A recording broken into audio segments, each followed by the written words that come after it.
कहां जा रहा है ये एजुकेशनल सिस्टम। कल 20 जुलाई को सभी को लगभग भैया जानकारी हो गई है कि एक प्रोटेस्ट चल रहा था दिल्ली में। हम किसी राजनीतिक पार्टी की ना तो बात करेंगे, हम फैक्ट पे बात करेंगे। 14 साल हमें हो जाएंगे अभी 23 तारीख को पढ़ाते हुए। हमने बदलाव देखा है शिक्षा में, इंटरनेट को बढ़ते हुए देखा है, शिक्षा को कूड़ा होते हुए देखा है।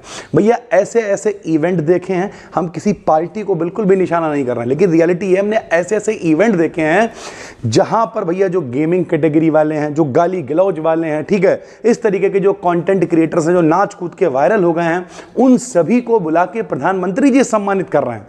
और एजुकेशन पे भैया, एजुकेशनल जो कंटेंट है वो प्रायोरिटी पे है ही नहीं। टीचरों से कोई लेना देना नहीं, यहां तक कि कोचिंग वालों को भी घेर घेर के जो है भैया, हाँ कोचिंग बंद करो, चेकिंग करो, ये करो वो करो, दुनिया भर का ड्रामा कर करा के। भैया क्या क्या मुद्दा क्या था, पहले तो ये समझते हैं। मुद्दा ये था कि भाई नीट का पेपर जो है वो लीक हुआ है, ठीक। 22 लाख के करीब बच्चे जो है वो प्रभावित हुए हैं, ठीक। अब कई लोग कहेंगे सिर्फ एक पेपर, नहीं भाई, पिछले 14 सालों में 90 पेपर के लीक होने की बातचीत चली, ठीक। चलो मान ले रहा ये हमारा फील्ड नहीं है, हम अपने फील्ड की भी बात कर दे रहा। भाई इतने रिजल्ट मेरे पास निकाल के रखे हुए हैं और अभी तक कुछ नहीं हो पाया, क्यों? बोर्ड एग्जाम का जो रिजल्ट आया अभी, उसमें क्या हुआ भाई, उसमें पता चला 5 सब्जेक्ट हैं बच्चों के, 5 में 52 नंबर है मेरे भाई, या 6 सब्जेक्ट है, 6 बच्चा इतना, मतलब बच्चा इतना शार्प माइंड है, इतना दिमाग वाला कि सब में 70 में 52, 70 में 52, बोले इससे ना एक नंबर ज्यादा करेंगे ना इससे एक नंबर कम करेंगे, और ऐसी गड़बड़ी कई जगह पर है मेरे भाई। तो आज एज ए टीचर मेरा यह सवाल है कि हम उन बच्चों को कैसे मोटिवेट करें। हमें जवाब दो भैया, हमें भी जवाब चाहिए कि हम कैसे मोटिवेट करें। और वहां पे हो क्या रहा है भैया, कौन सी पार्टी थी, क्या था, उससे कोई मतलब नहीं है, लेकिन रियलिटी ये है। जैसे एक बच्चा आया मेरे पास 12th के रिजल्ट के बाद, ध्यान से सुनिएगा पूरी वीडियो है।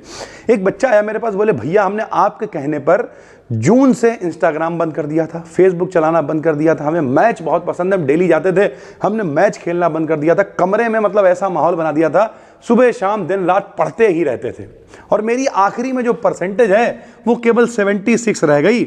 अब बताइए हम भैया क्या करें? अब बताइए ऐसे बच्चों को हम क्या जवाब दें? एक लड़की जिसके बहुत मतलब पढ़ने में बहुत एक्स्ट्राऑर्डिनरी थी, उसकी परसेंटेज 82 रह गई, वो रोने लगी खड़े होकर, भैया बताइए ये कैसे कॉपियां चेक हुई हैं? मतलब इंग्लिश में अगर 75 मिल रहा है तो सबको 75 मिले हुए हैं। और ये सिर्फ एक बोर्ड की बात नहीं कर रहे हैं, एक एग्जाम की बात नहीं कर रहे हैं, ये पूरा एजुकेशनल सिस्टम भैया जो कुछ है उस पर कोई ध्यान नहीं दे रहा है, ये प्रायोरिटी पे नहीं है। अब हुआ क्या भाई, जब प्रोटेस्ट आगे बढ़ा, और हमने अभी अभिनव भाई हैं, ठीक, न्यूज पिंच वाले, उनकी पूरी वीडियोस देखी, रिपोर्ट देखी, उसके बाद हम ये वीडियो बना रहे, तो हवा में नहीं बना रहे।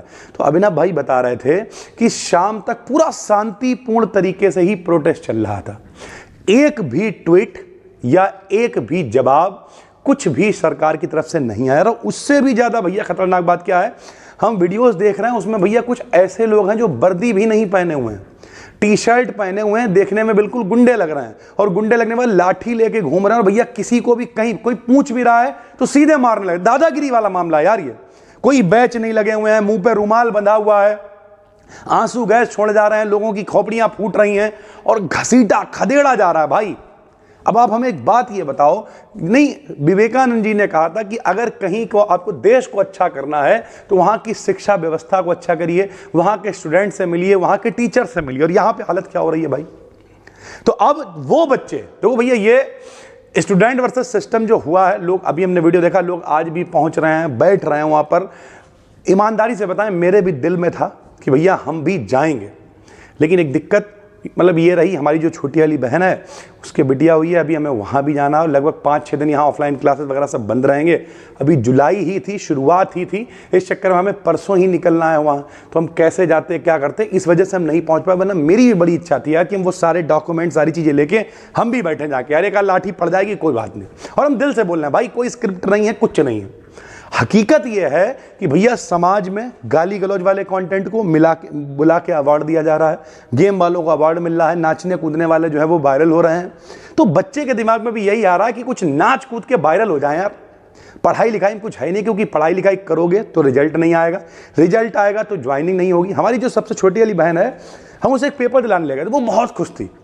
2 लेवल पे एग्जाम था, एक प्री और एक मेन। प्री वाला उसका हो गया, रिजल्ट आ गया, फिर मेन एग्जाम हुआ।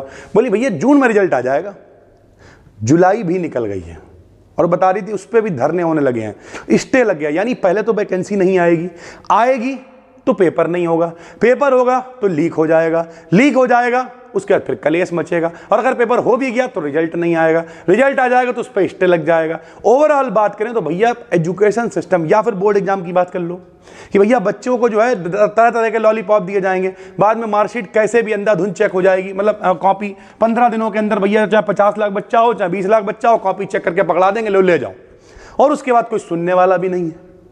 आप समझो यार, एजुकेशनल सिस्टम की हालत इतनी खराब हो चुकी है, हम आपको बता नहीं सकते। लोगों को घेर घेर के, मतलब ऐसे, मतलब दिल से बहुत दुख होता है यार कि एक व्यक्ति क्या कह रहा है, और इसमें हो क्या सकता था। सिर्फ ये सारा मुद्दा सिर्फ 5 मिनट में सॉल्व हो सकता था।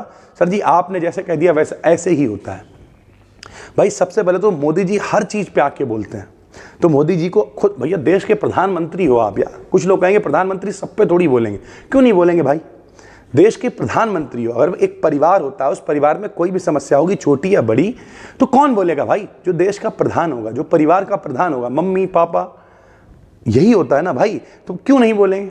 एक छोटी सी बातचीत आगे बढ़ते, क्या मोदी जी तक ये चीजें नहीं पहुंची होंगी, हमें बताइए आप, क्या नहीं पहुंची होंगी। पहली बार जिंदगी में हम इस चैनल पर ऐसी वीडियो बना रहे हैं, हम नहीं बनाते हैं, कोई कंट्रोवर्सी वाली वीडियो नहीं बनाते, लेकिन ये शिक्षा से जुड़ा मुद्दा है और मेरी जिम्मेदारी है हम इस पर बात करें। तो भैया जवाब देना चाहिए, सरकार को जवाब देना चाहिए। और अगर वाकई में इतनी सारी गड़बड़ियां हो रही हैं, तो एक अगर मंत्री को भैया हटा भी देते, कोई फर्क पड़ता क्या, बताइए आप। और हौसला बढ़ जाता यार कि हमारे देश के प्रधानमंत्री जी ने कहा कि गड़बड़ी है, चलो हटो। ऐसी क्या मजबूरी है यार, ऐसी मजबूरी क्या है। तो ओवरऑल बात करें तो भैया ये बहुत ही दुखद घटना है, जिस तरीके से बच्चों को भैया देखते, मतलब हमसे रहा नहीं गया। हमने कहा यार हम वीडियो बनाएंगे जरूर, जो फर्क पड़े, ये वीडियो बाद में हट जाए, कोई समस्या हो सकता है कल को कोई यहीं चेकिंग करने आ जाए, हमें नहीं पता है, लेकिन ओवरऑल मेरे दिल में था, हमने ये वीडियो बना दी भाई।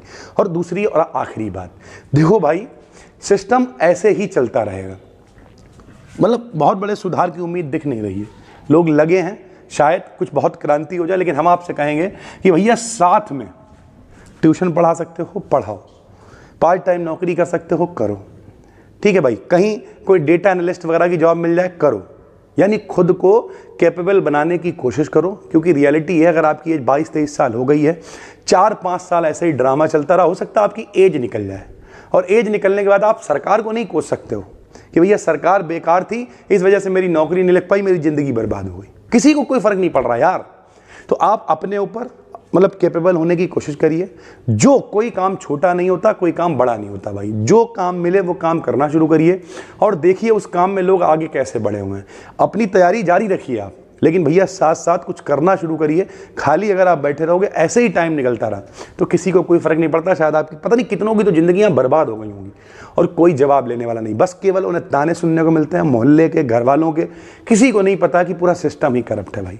तो हम हाथ जोड़ के रिक्वेस्ट करेंगे बच्चों से भी कि भाई जो काम मिले करना शुरू करो, छोटे से छोटा बड़े से बड़ा, जो काम मिले करो, साथ में अपनी तैयारी जारी रखो।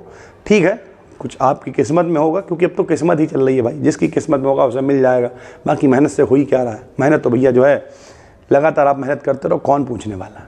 आपको केवल परेशान ही करा जा रहा है और कुछ भी नहीं। तो एजुकेशन सिस्टम काफ़ी ख़राब है। हम तो यही कहेंगे भाई, जो कर सकते हो, पार्ट टाइम जॉब कर सकते हो करो, एडिटिंग सीख सकते हो सीखो, जो कर सकते हो वो करो भाई। मतलब कोई काम छोटा नहीं, जहाँ से पैसे कमा सकते हो कमाओ, धीरे धीरे उसे बढ़ाने की कोशिश करो, स्केल करने की कोशिश करो, शायद आपका करियर वहाँ से कुछ अच्छा हो जाए। बाकी ठीक है भाई, तैयारी भी करते रहो, हो जाएगा कुछ अच्छा। हम तो यही दुआ करते हैं भाई। Thank you.